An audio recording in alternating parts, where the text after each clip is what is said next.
Hello students, welcome back to my channel math tutor. আশা করি তোমরা সকলে ভালো আছো, আমিও ভালো আছি। আজকে এই ভিডিওর মাধ্যমে তোমাদেরকে আমি করাবো ক্লাস 3-র আমার গণিত বইয়ের একটা প্রশ্নপত্র, যেটা তোমাদের সেকেন্ড ইউনিট টেস্টের জন্য, অর্থাৎ দ্বিতীয় পর্যায়ক্রমিক মূল্যায়নের জন্য এটা একটা গণিতের প্রশ্নপত্র, যেটা যেরকম আমি আগেও করিয়েছি তোমাদেরকে, সেরকমই একটা প্রশ্নপত্র। আর এই প্রশ্নপত্রগুলো আমি তোমাদেরকে করাচ্ছি এই কারণের জন্য, যাতে তোমরা এই প্রশ্নপত্রগুলো বাড়িতে প্র্যাকটিস করতে পারো, এবং প্র্যাকটিসের মাধ্যমে যদি অঙ্কগুলোকে আয়ত্ত করতে পারো, তাহলে কী হবে বলো তো, পরীক্ষার সময় তাহলে তোমাদের ব্যাপারটা সহজ লাগবে, প্রশ্নের উত্তর দেওয়াটা সহজ লাগবে, এবং সহজেই তোমরা ফুল মার্কস তুলতে পারবে। তাই তোমাদের ভালোর জন্য অবশ্যই, ভালো নাম্বার তোলার জন্য অবশ্যই প্রথম থেকে শেষ পর্যন্ত ভিডিওটা দেখবে, এবং প্রত্যেকটা অঙ্ককে ভালো করে বোঝার চেষ্টা করবে। আমি বুঝিয়ে বুঝিয়ে বলছি, ঠিক আছে? দেখো, একের দাগে কী বলছে, এইগুলো তোমার হচ্ছে 8খানা প্রশ্ন দিয়েছে। 8টা প্রশ্নের মধ্যে তোমার হাফ হাফ করে নাম্বার, মোট 4 নম্বর।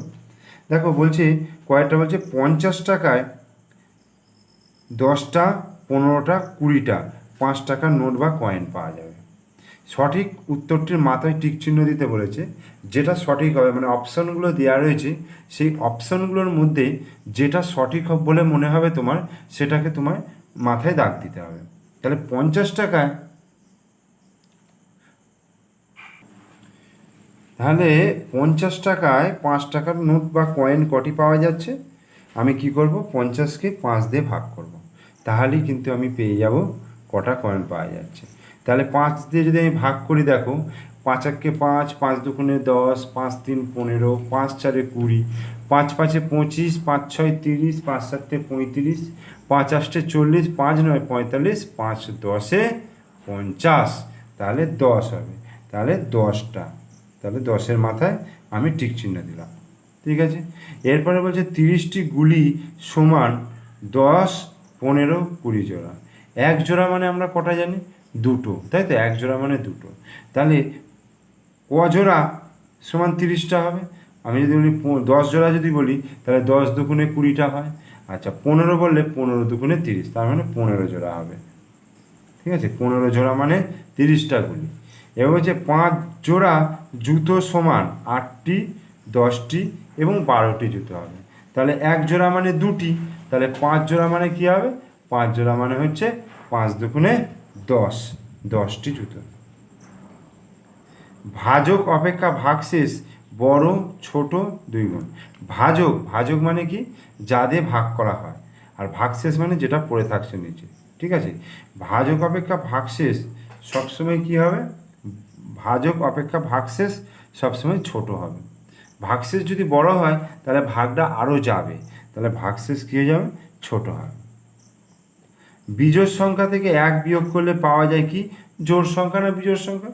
যেমন বিজোড় সংখ্যা তুমি ধরো না, বিজোড় সংখ্যা যদি আমি বলি 51, তাই ঠিক আছে? 51 থেকে যদি আমি 1 বিয়োগ করি, তাহলে কত হবে? 50। 50টা কী হচ্ছে? জোড় সংখ্যা। তাহলে বিজোড় সংখ্যা থেকে 1 বিয়োগ করলে হয় জোড় সংখ্যা। 50 থেকে 7 বিয়োগ করা যাবে কবার? 6বার, 7বার না 8বার? আচ্ছা, 6 7 কত হচ্ছে? 42, 7 7 49, আর 7 8 56। 56টা খুব বেশি হয়ে যাচ্ছে, আর 42টা অনেকটা কম হয়ে যাচ্ছে, কিন্তু 7 7 49 করলে ঠিক 50-এর গায়ে গায়ে যাচ্ছে। তাহলে এটাই হবে উত্তর। তাহলে 7বার বিয়োগ করা যাবে। 1 ডজন সমান কটা? 1 ডজন সমান কটা? 12টা। আমরা জানি 1 ডজন সমান 12টা। এইবার 7 দিয়ে কোনো সংখ্যাকে ভাগ করলে ভাগশেষ হতে পারে কত হতে পারে? 7-এর থেকে কম হবে ভাগশেষ, নিশ্চয়ই 7-এর থেকে বড় হবে না, নিশ্চয়ই 7-এর থেকে কম হবে। 7-এর থেকে বড় সংখ্যা কী আছে? 5। 7-এর থেকে ছোটো সংখ্যা কী আছে? 5। তাহলে 5টাই হয়ে যাবে ভাগশেষ। এইবার 2-এর দাগের কী বলছে? প্রশ্নগুলির উত্তর দাও, গুণ করো, অর্থাৎ 299 গুণিত 3। 299 গুণিত 3, তাহলে আমায় গুণটা করতে হবে। দেখো,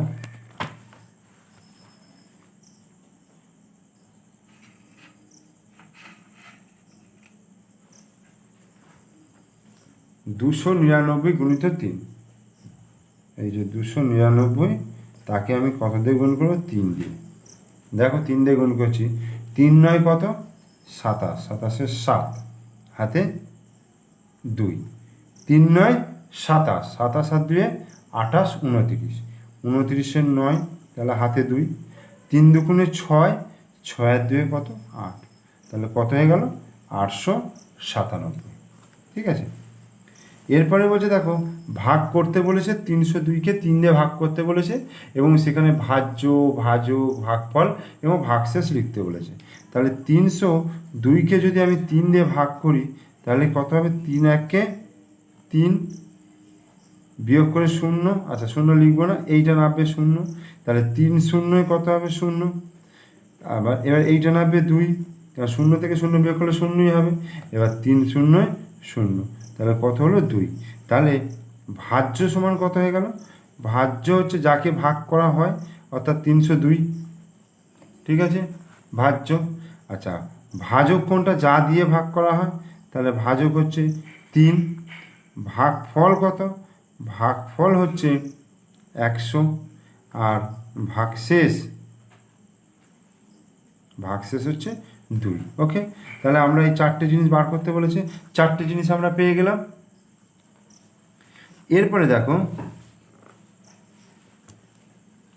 প্রতিটি সমাধান, প্রশ্নগুলির সমাধান করতে বলেছে। এখানে মাছ কটা আছে দেখো, 1 2 3 4টে, তাহলে মাছ আছে কটা 4টে। ঠিক আছে, প্রতিটির দাম কত করে বলেছে, 175 টাকা করে প্রত্যেকটা মাছের দাম। তাহলে মোট দাম কত হবে, 175কে কত দিয়ে গুণ করবো, 4 দিয়ে গুণ করবো।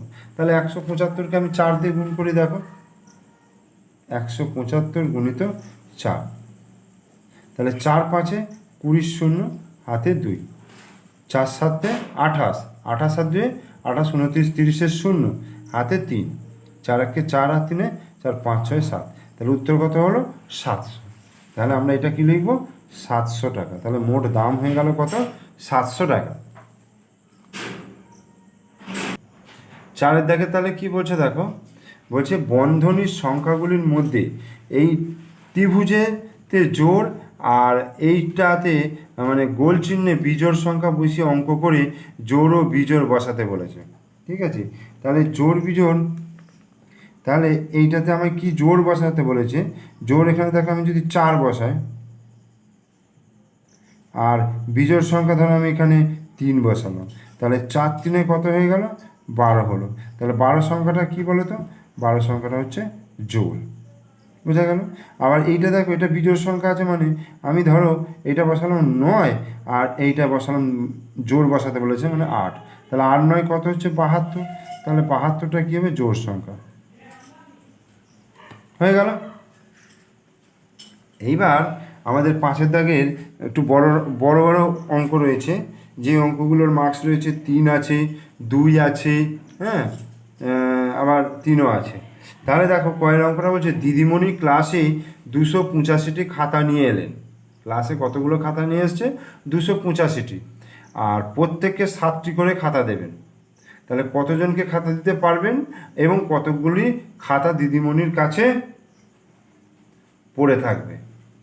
ঠিক আছে, তাহলে দিদিমণি ক্লাসে কতগুলো খাতা এনেছে, 285টি, আর 285টি খাতা এনেছে, আর কতগুলো করে খাতা দেবে, 7টা করে খাতা দেবে। তাহলে ভাগ করতে হবে। তাহলে দেখো ভাগ করছি, 285কে 7 দিয়ে ভাগ করছি, তাহলে 4 7 কত হয়ে যাবে 28, আর এখানে 5 নামবে, 7 0 0 অর্থাৎ 5। তাহলে উত্তরটা কী লিখব, যে কতজনকে খাতা দিতে পারবে, 40 জনকে খাতা দিতে পারবে, 40 জনকে খাতা দিতে পারবেন, আর 5টি খাতা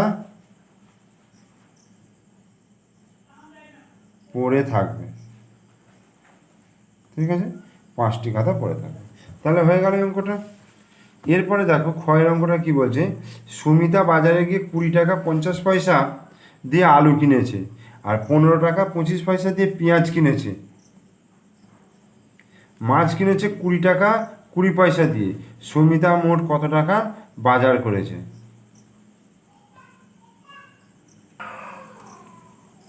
তাহলে এখানে বলেছে 20 টাকা 50 পয়সা আলু, 15 টাকা 25 পয়সা পেঁয়াজ আর 20 টাকা 20 পয়সা মাছ কিনেছে। তাহলে সুমিতা মোট কত টাকা বাজার করেছে? দেখো আমি খাতায় অঙ্কটা করেছি যে আলু কিনেছে কত, 20 টাকা 50 পয়সা, পেঁয়াজ এবং মাছ প্রত্যেকটা টাকার তলায় টাকা এবং পয়সার তলায় পয়সা লিখলাম। তাহলে মোট বাজার করেছে কত, এবার যোগ করবে। দেখো 0 5 আর 0 যোগ করলে 5 হলো, 5 6 7 8 9 95। তাহলে 95 পয়সা হলো। আর এদিকে দেখো 5 2 আর 2 4 আর 5 55 টাকা। তাহলে 55 টাকা 95 পয়সা মোট বাজার করেছে। বেশ হয়ে গেল। আর একটা অঙ্ক রয়েছে কি, রথের মেলায় গিয়ে তুমি 71 টাকা 50 পয়সা খরচ করেছো, তোমার দাদা 121 টাকা খরচ করেছে, কে বেশি খরচ করেছে, কত বেশি খরচ করেছে? তাহলে 121 টাকা বেশি না 71 টাকা 50 পয়সা বেশি? দেখি বোঝা যাচ্ছে যে 121 টাকা বেশি। তাহলে তোমার দাদা, উত্তরটা লিখবে যে তোমার দাদা মানে আমার দাদা বেশি খরচ করেছে। এবং কত বেশি খরচ করেছে? তাহলে 121 থেকে এইটা বিয়োগ করতে হবে। দেখো 121 টাকা আর কত বলছে, 71 টাকা 50 পয়সা, 71 টাকা 50 পয়সা হলো। তাহলে এইটা আমি 0 0 পয়সা লিখলাম 0। এবার এখানে কম আছে, তাহলে এই 121কে কেটে আমি 120 টাকা করলাম, আর এখানে 100 পয়সা আমি যোগ করলাম। ঠিক আছে, 100 থেকে 50 বিয়োগ করলে কত হবে, 50 পয়সা। আর এই দিকে দেখো 1 কয় দিতে 10, 9 দিতে হাতে 1 7 টাকা 8 আর 9 10 11 12 4, মানে 49 টাকা 50 পয়সা ওর কাছে বেশি আছে। মানে দাদা বেশি খরচ করেছে কত, 49 টাকা 50 পয়সা। তাহলে এই অঙ্কটার মধ্যে দিয়ে আমি এই ভিডিওটা শেষ করলাম। প্রশ্নপত্র এটা মোটামুটি 20 নম্বরের ছিল,